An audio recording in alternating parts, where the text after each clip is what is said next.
जिसका नाम उर्मिला, एक शांत स्वभाव की, सपनों में खोई रहने वाली लड़की थी। कुछ ही दिन पहले रिलीज हुई साइंस फिक्शन मूवी सैयारा के बारे में उसने बहुत सुना था। शुक्रवार की दोपहर वो अकेले ही शहर के बड़े सिनेमा हॉल में टिकट लेकर अंदर जा पहुंची। फिल्म शुरू हुई। सितारों के बीच बसी एक प्रेम कहानी, जिसमें हीरो हीरोइन एक दूसरे से जुदा हो जाते हैं और अंत तक फिर कभी नहीं मिल पाते। जैसे जैसे कहानी दर्दनाक मोड़ लेती गई, उर्मिला की सांसें तेज चलने लगीं। उसकी आंखों में चमकती परछाइयों के पीछे कुछ और ही चल रहा था। आखिरी सीन में जब हीरो सैयारा ग्रह पर दम तोड़ देता है और हीरोइन खाली आसमान को देखती रह जाती है, उर्मिला का सीना भर आया। उसके भीतर एक टूटा बिखरा सा पिछला प्यार करवटें लेने लगा। उसका अमित, जिसे उसने बरसों पहले खो दिया था। अचानक पूरे हॉल की खामोशी के बीच उर्मिला की आंखों से आंसुओं की झड़ी लग गई। वह खुद को रोक न सकी और सिसक सिसक कर जोर जोर से रोने लगी। पहले तो आसपास बैठे लोग चौंके, फिर धीरे धीरे कई दर्शक उसके पास आकर खड़े हो गए। पॉपकॉर्न के डब्बे हाथों में थामे लोग सहानुभूति से उसे देखने लगे। एक औरत ने झुककर उससे पूछा, बिटिया, तुम इतनी रो क्यों रही हो? सब ठीक तो है ना? उर्मिला ने लाल आंखों से देखकर कांपती आवाज में कहा, इस मूवी की दुख भरी कहानी देखकर मुझे अपना पुराना प्यार याद आ गया। मैं चाहकर भी खुद को रोक नहीं पाई। लोगों की आंखों में भी नमी भर आई। किसी ने पानी दिया, किसी ने उसके कंधे पर हाथ रखा। वह मुस्कुराने की कोशिश करती रही, पर आंसुओं ने धोखा न दिया। उस दिन सैयारा सिर्फ एक फिल्म नहीं रही, वह उसके दिल के पुराने दरवाजों की चाबी बन गई। कुछ देर बाद उर्मिला शांत होने लगी। उसने अपने आंसू पोंछे और दिल में सोचा, शायद कुछ कहानियां उस जख्मों को मिटाने नहीं, बस उन्हें फिर से महसूस कराने आती हैं, ताकि हम जान सकें कि हम अब भी जी रहे हैं। और यूं एक फिल्म के अंधेरे थिएटर में उर्मिला ने अपने दिल की रोशनी से एक नई शुरुआत की, नम आंखों और हल्की सी मुस्कान के साथ। सिनेमा हॉल की उस घटना के बाद उर्मिला का मन कई दिनों तक डावांडोल रहा। कभी उसे अपने आंसू बेवकूफी लगते, तो कभी लगता कि उसी पल ने उसे फिर से जिंदा किया है।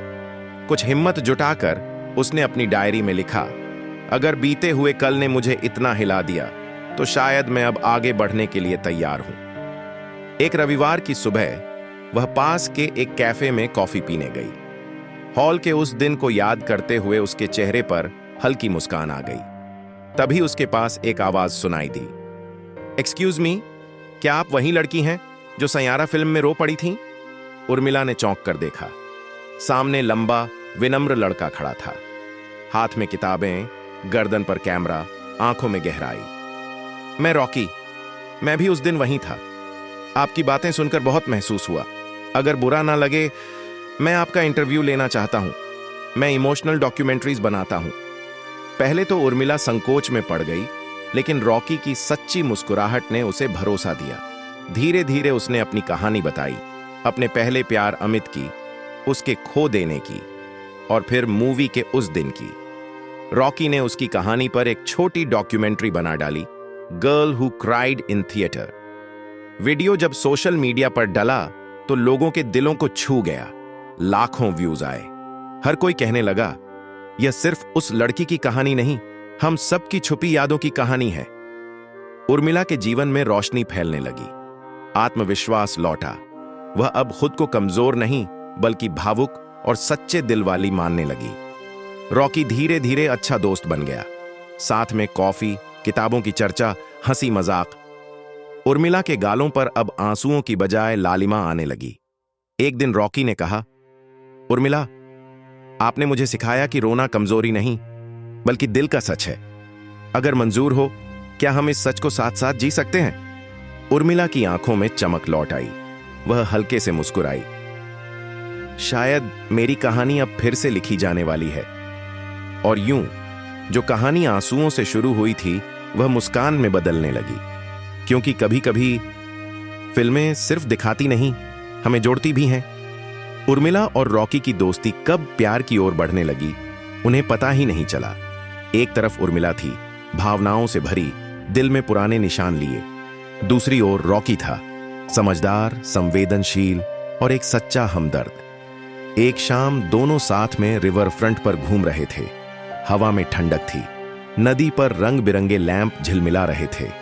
रॉकी ने धीमी आवाज में कहा, उर्मिला, क्या तुम अभी भी अपने गुजरे हुए कल में उलझी हो?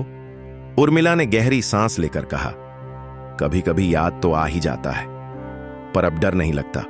तुम हो ना, तो लगता है हर दर्द का कोई मकसद था। रॉकी ने मुस्कुराकर उसका हाथ पकड़ लिया। पहली बार उर्मिला ने बिना हिचकिचाए अपना हाथ उसके हाथ में रहने दिया।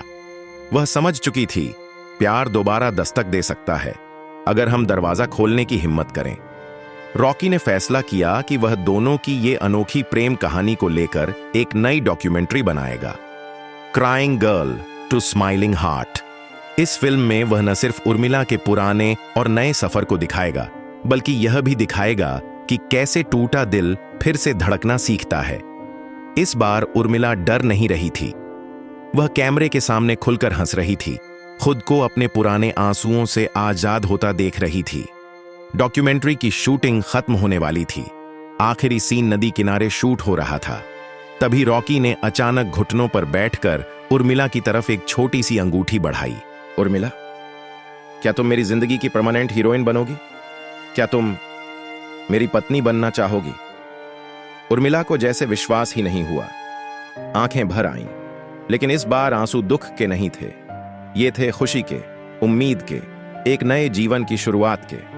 वह मुस्कुराकर बोली, हाँ, मैं बनना चाहती हूं तुम्हारी हीरोइन, असली जिंदगी में, हमेशा के लिए। लोगों की तालियां और नदी पर बिखरी रोशनी ने उस पल को किसी फिल्म से भी ज्यादा खूबसूरत बना दिया। आज crying girl to smiling heart करोड़ों दिलों को छू रही है। उर्मिला और रॉकी शादीशुदा खुशहाल जिंदगी जी रहे हैं, यह याद दिलाते हुए कि कभी कभी सबसे सुंदर प्यार वहीं से शुरू होता है जहां हम सोचते हैं कि सब खत्म हो गया।